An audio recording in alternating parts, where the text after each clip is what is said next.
안녕하세요. 혹시 그 고대의 종교 사상에서요, 현대 경제 문제의 해답을 찾을 수 있다, 뭐 이런 생각 해보신 적 있으세요? 오늘 저희가 함께 좀 자세히 들여다볼 자료가 바로 그런 관점을 제시하는데요. 대순사상이라는 조금 생소할 수도 있는 그런 사상의 독특한 순환적 경제관에 대한 글입니다. 네, 안녕하세요. 저도 자료 보고 이거 상당히 흥미로운 접근이다 싶었습니다. 그렇죠. 이 자료들이 대순사상의 핵심 키워드, 그러니까 순환, 이게 어떻게 종교, 윤리, 그리고 경제까지 다 연결되는지 그걸 좀 파헤치고 있거든요.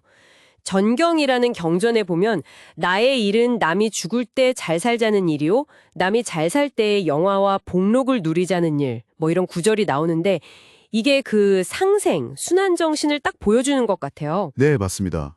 이번 탐구를 통해 당신은 어쩌면 경제를 바라보는 새로운 시각을 얻게 될지도 모르겠습니다. 네, 상당히 재밌는 주제죠. 자료에서는 과거에 막스 베버가 프로테스탄티즘 윤리에서 자본주의 정신의 기원을 찾았다 뭐 이렇게 봤잖아요. 네네, 유명한 이야기죠. 그것처럼 동양의 유교, 불교, 선교 이걸 합쳐서 보통 유불선이라고 부르는데 이 유불선 사상이랑 또 서양 종교나 사상을 통칭하는 서교 역시 각자 다른 방식으로 경제 발전에 영향을 미쳤다. 이렇게 분석을 하더라고요. 특히 최근에 그 동아시아 경제가 부상하면서 예전에는 어떻게 보면 좀 근대화의 걸림돌 아니냐? 이렇게 봤던 유불선의 순환적 관점이 다시 주목받고 있다? 이 점이 좀 인상 깊었습니다. 과거의 인식이 완전히 뒤바뀌는 거네요. 장애물로 봤던 사상이 이제는 뭐랄까 포스트 모더니즘 시대의 대안적인 경제 사상이다.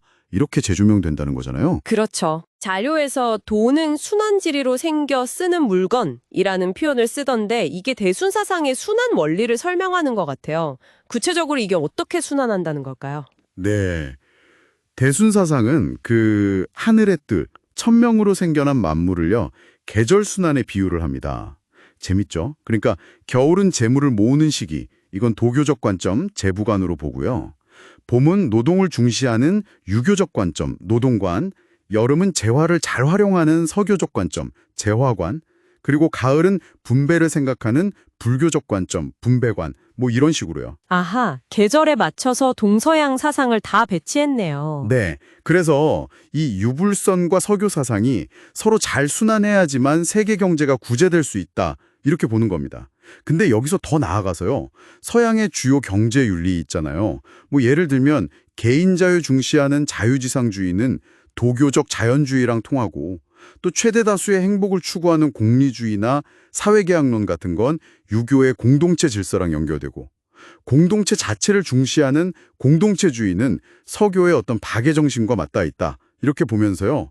이런 서구 윤리의 뿌리 역시 결국 동양 사상과의 상호 교류 속에서 찾을 수 있다. 이렇게까지 주장을 해요. 잠깐만요. 그럼 서양의 주요 경제 윤리가 동양 사상의 영향을 받았다. 이건 상당히 좀 파격적인 주장 같은데요. 그렇죠. 처음 들으면 좀 그렇게 느껴질 수 있죠. 단순히 종교와 경제가 순환한다. 이걸 넘어서 유불선과 서교라는 이 동서양 사상 기반 자체가 서로 영향을 주고받으면서 순환한다. 이 관점, 이게 대순사상만의 아주 독창적인 부분이다. 이런 말씀이시죠? 네, 바로 그 점입니다. 그게 이 사상의 독창성이라고 할 수 있죠. 동양의 오행사상, 그러니까 목화토금수, 만물이 생성 소멸하는 5가지 원리가 순환하잖아요. 네네. 성을 가진다고 봐요. 그리고 이 순환의 조화를 통해서 아까 말씀드린 서구의 4가지 경제윤리, 자유지상주의, 공리주의, 사회계약주의, 공동체주의, 이것들이 가진 장점은 살리고 단점은 보완할 수 있다. 이렇게 주장을 하는 거죠. 그럼 마치 한의학 같은 거네요? 네, 비유하자면 그렇죠. 한의학에서 기혈순환이 막히면 병이 생긴다고 보잖아요. 맞아요. 그것처럼 현대사회의 여러 문제들, 예를 들어 극심한 빈부격차나 환경 파괴, 이념 갈등 같은 것들, 이런 걸 일종의 순환의 마비 상태로 진단하는 겁니다. 순환의 마비. 흥미로운 진단인데요? 네, 그리고 이걸 대순사상의 핵심 원리, 음양합덕, 신인조화, 해원상생, 도통진경 이런 것들과 유불선 서교 사상의 순환을 통해서 풀어갈 수 있다. 이렇게 보는 거죠. 예를 들어 해원상생 원리 있잖아요. 원한을 풀고 서로 잘 살게 한다. 네. 이걸 경제에 적용하면 제로섬 게임처럼 누구 하나를 이겨야 내가 사는 게 아니라 서로의 어떤 어려움, 그 원한을 해소하고 공정한 규칙 안에서 같이 성장하는 방식, 이런 걸 모색해 볼 수 있다는 거예요. 그렇군요. 순환의 마비를 풀고 상생을 추구한다.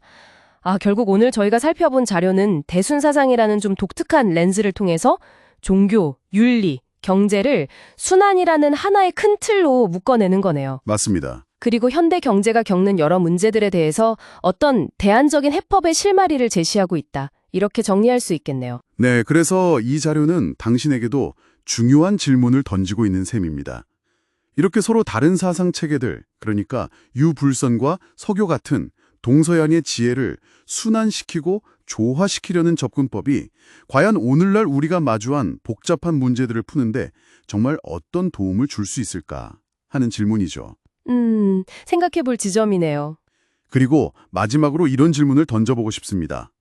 만약에요, 현대사회의 문제들이 정말 순환의 마비, 여기서 비롯된 것이라면 대순사상이 제안하듯이 서로 다른 철학적, 종교적 전통들의 순환과 조화를 우리 사회 속에서 실제로 어떻게 구현해 볼 수 있을까요? 이게 오늘 우리에게 남겨진 어떤 고민거리자, 도전 과제일 수 있겠습니다.